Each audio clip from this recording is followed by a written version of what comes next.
Hi everybody, and thanks for sticking with me. Apologies, it's been a while since my last podcast. I'm just super busy, lots of travel, but no excuses nonetheless. Today I'm going to talk about influence and influencer status. And if you read the press, you see this in kind of in business to consumer. Marketing teams or CMOs are now starting to kind of question the whole influencer model and whether you really get the bang for your buck. But I believe the trend that I'm seeing certainly on LinkedIn is that there are individuals out there who may well be trying to game the system, who may well be trying to beat the algorithm.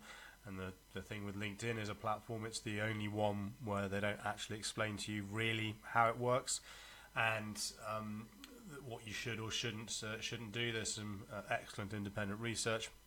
Richard van der Blom, Andy Foote have curated lots of stuff out there to kind of explain where the system is and what LinkedIn is trying to do around engagement. But from my perspective, let's take a step back and look at what we're trying to achieve here. And influence, it's an interesting concept really, because what influences me versus what influences you, two completely different things.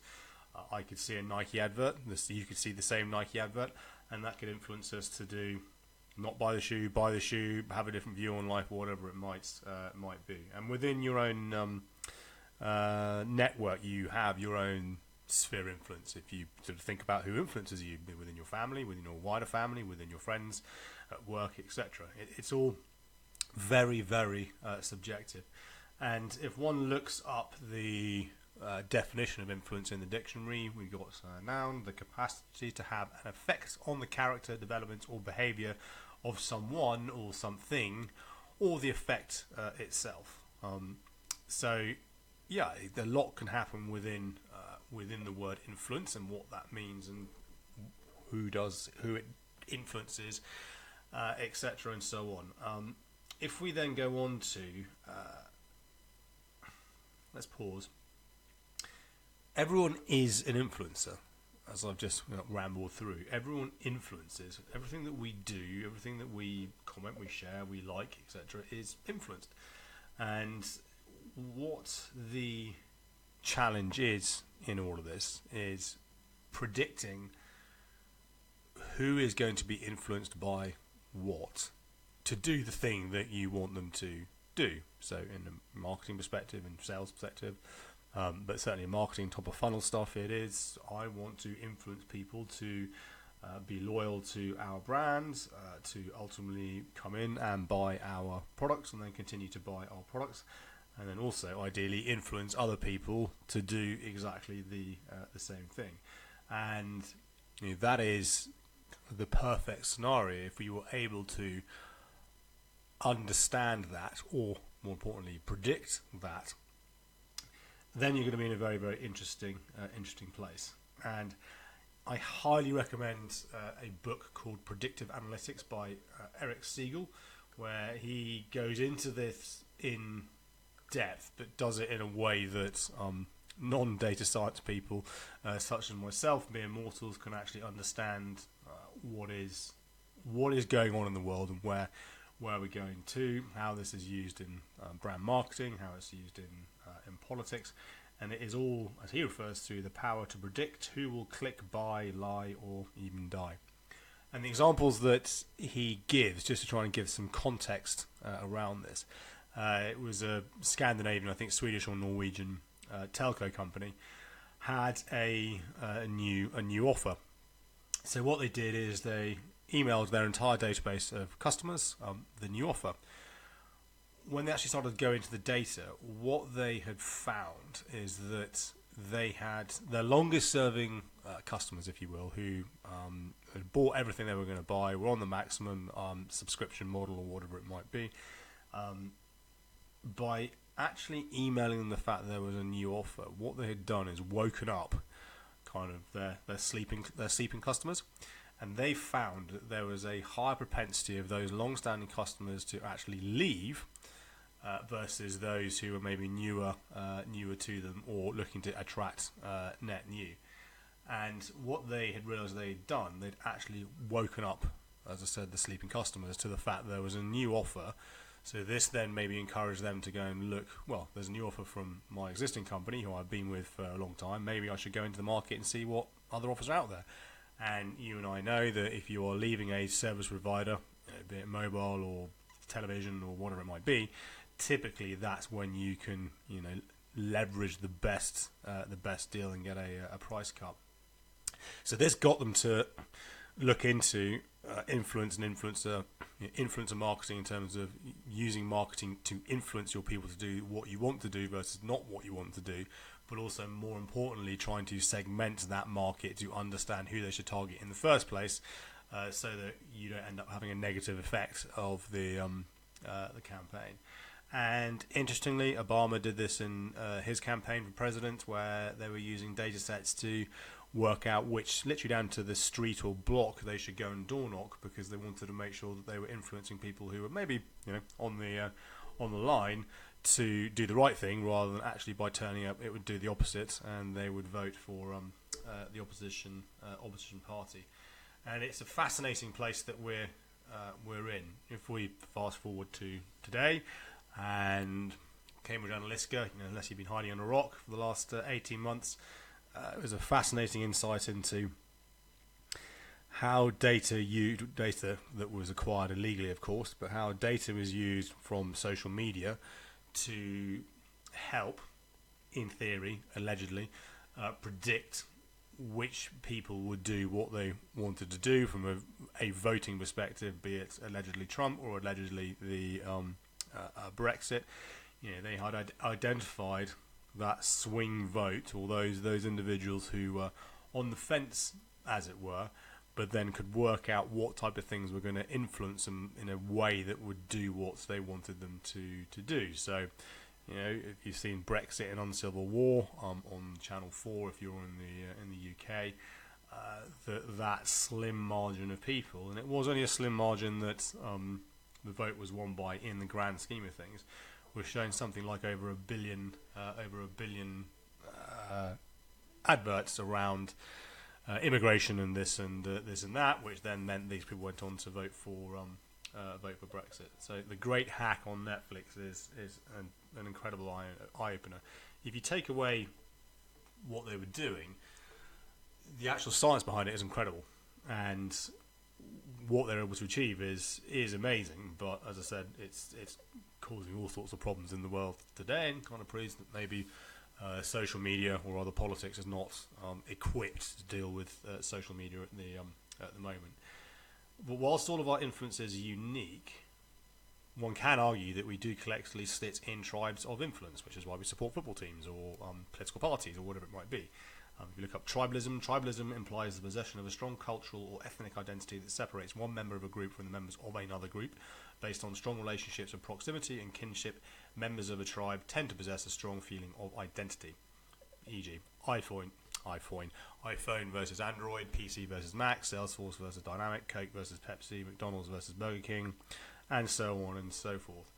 And if we bring this back to kind of the real world, so in B2B, in terms of what we're trying to do, it's actually this collective tribe of influence and identity that one needs to create for your intended audience to follow you, your team, your brand, and remain loyal, so they then go on to influence their micro networks and so on and so forth, or their tribes within the tribes. We are now all connected. The number 2 billion people on Facebook, whatever it is, Instagram, WhatsApp, Snapchat, TikTok, Discord, Patreon, LinkedIn, Twitter, the list goes on. But we all connect with our own little networks within the network. And what I'm referring to here, I'm not referring to influence like an Instagram influencer, if you will, which I think now carries negative connotations. But you do all have that type of influence, albeit maybe on a smaller scale. And when I mean smaller scale, actually it could be just one person.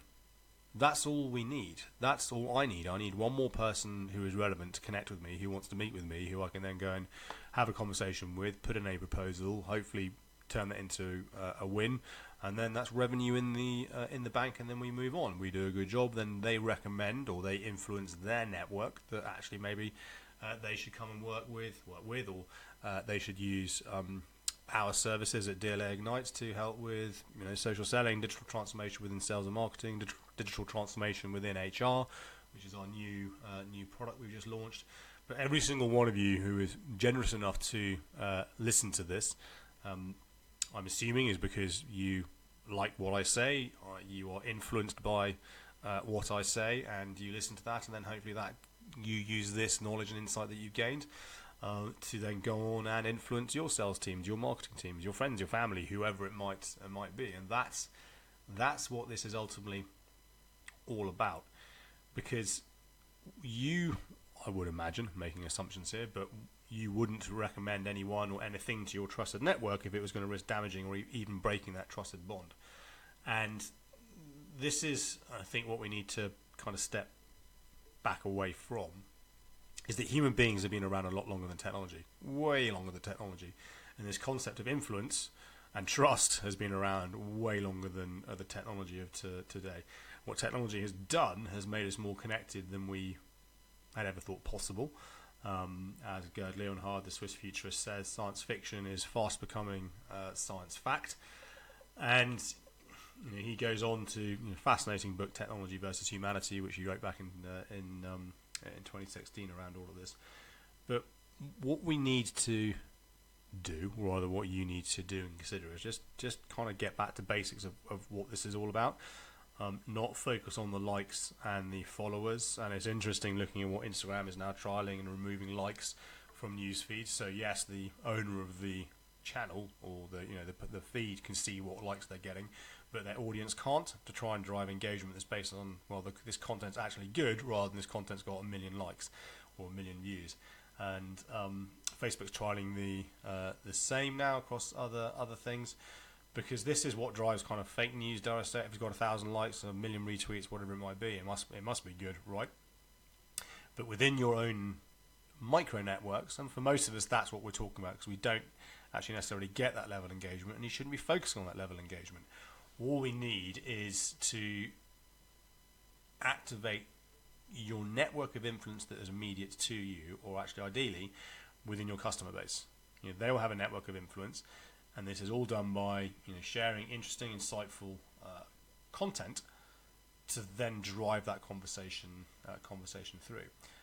And this takes time. This does take a bit of effort. Yes, you can use automation tools such as Hootsuite, Buffer, employee advocacy tools to help drive this in large organizations, Social Dynamics, Smart, Elevate, Social Logo. I mean, there are loads of them out there. And to kind of quote Fatboy Slim, but not quite, his eat, sleep, rave, repeat. Well, actually, it's post, engage, connect, repeat is what we are looking to do. There is, after all, no golden goose in sales and marketing, or if there was, then I'd be a very rich person. What there is only trust, and this is what I want you to just take that step back and start kind of think about who in my trusted network that maybe you're not connected to, and you should connect to on LinkedIn or follow on Twitter, because if you can get them to start to reshare or comment or engage on your content, there'll be one person or two people within their network who is in that same kind of trust levels, and they will start to see you. And then if these people start to see the other sort of sphere of influence that you sit in, this then may drive them to engage further with you. And from my perspective, whenever clients ask us or ask me, doesn't really matter, what does success look like, I always kind of throw it back to them, well, have you even asked this question yourself? Ignore in terms of, I'm looking at the likes and the comments and the engagements. Have you actually decided what is the output you're trying to achieve? Is it to generate net new connections? Is it to raise brand in a new market? Is it to drive recruitment? Is it to switch the perception of your organization or your brand in a particular niche industry? Whatever it is. And if you haven't even answered that basic question or thought about that basic question in terms of, well, why are we doing this in the first place, then you cannot possibly begin to understand what success looks like. And I give an example. In my previous life, the marketing team created, a brilliant video. It was it was a great video. There's no doubt about it. And it was, a marketing tool and a branding tool. And I think they got 400,000 views on YouTube, which was the largest amount of views at that time in the particular industry. And everybody was very excited about this. But my immediate reaction back to the team were, okay, that's all well and good, but who are the views? Where's the inbound saying, I've now watched this video, that's really interesting, I now want to find out more in terms of how you can help? And there was kind of this silence, and there was, okay, well, that's not what we're focusing on. We're focusing on just getting the brand out there. Okay, you got 300,000 views, that's great, but if these are 300,000 views, could be Russian bots for all we know, but if these are 300,000 students who are never going to buy what we do, then that's ultimately a complete waste of time, or 300,000, whatever it might be.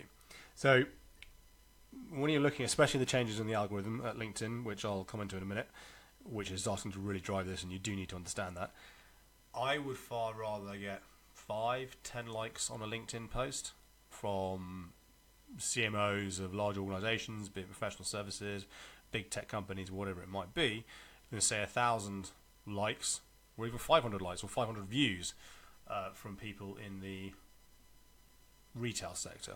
Now, we operate in the retail sector, but I don't operate in the retail sector, so if all my content is engaging in that space and I'm just focusing purely on the numbers, I might go, yeah, this is working really well, but I need to actually start to interrogate those numbers and go, well, where is it working? Because if it's engaging in the wrong place and I'm influencing the wrong people, or not influencing anybody because they're never going to buy from me, then those metrics start to become, hopefully you can see, completely irrelevant, and you need to start doing something about it. So, basic level, whenever you post something on LinkedIn, start to look at what the data tells you. Even on the free version, you get some insight in terms of profile views of the actual post, numbers, and by job title. And if this is all wrong, then you need to go to marketing and go, this isn't working because the wrong people are looking at my post. Or you need to look at your network. You need to look at how you're leveraging hashtags to start to move your influence into the right space. And it could well be, and we see this time and time again, that you or your sales teams or your accountants or lawyers or whoever it is, doesn't matter, because actually everybody's got a network, is that you're not connecting to your clients. So they're never going to see your content to engage with it, to then be able to influence their network. And just to kind of conclude on all of this, you also do need to understand how the algorithm is now allegedly starting to work on LinkedIn. As I said, they do not publish this in terms of whether the ins and outs of it, but research done, and I will I post on this regularly on my varying platforms. I'll add it in the link to this podcast, or if you want to message me, connect with me, whatever, I'll happily send it to you, not a problem. What they're doing in terms of engagement or influence is they're trying to give back to the person on the street, if you will. So if Bill Gates shares something and he gets a like, he doesn't care. If you share something and you get a like, then you don't come back into LinkedIn, so they can't prove engagement, so they can't then sell eyeballs, so they then can't sell more adverts. So what they're trying to do is give back to you or I in terms of that engagement. But yes, this is driven by an algorithm, but also driven by human beings. So when you are originating a post, you have to leave a couple of hours between the first post and the second post, because whilst the system and the humans are deciding on the first post, if you post the second post too quickly, it'll get suppressed. So it'll never get seen, it'll never go anywhere, and that has been a waste of time. Where LinkedIn is offering the biggest reward is on likes and comments. So the more you like and comment on other people's content that's not in your network, but in the relevant industry or the relevant job titles and sectors that you want to be in, that's when you get the biggest reward in terms of pushback from the platform, how you can start to move around into new networks. Leveraging hashtags is absolutely critical, and again, I've got all these videos on my YouTube on how you can do this. But the key thing is actually, ironically, less is more. Engagement, like, comment is key. Articles don't seem to be doing so well now, so if you publish a long form article, it doesn't do so well. There seems to be this view, I haven't really seen it, but some people do say that if you post with an external link, that doesn't get as much engagement as native content on the platform, because obviously LinkedIn doesn't want you leaving LinkedIn.